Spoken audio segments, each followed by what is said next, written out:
Hi! First, serum. Serum muna. Pagkatapos maghilamos, pagkatapos maligo. Second, moisturizer.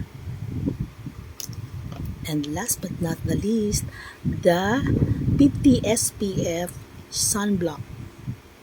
Sunblock cream.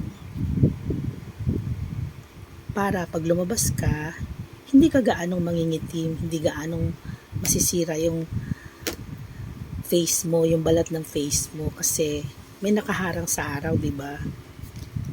Pagkatapos mag-sunblock, makeup o kaya powder, kung hindi ka mahilig sa makeup, powder, ganun. Uulitin ko. Serum, moisturizer, sunblock.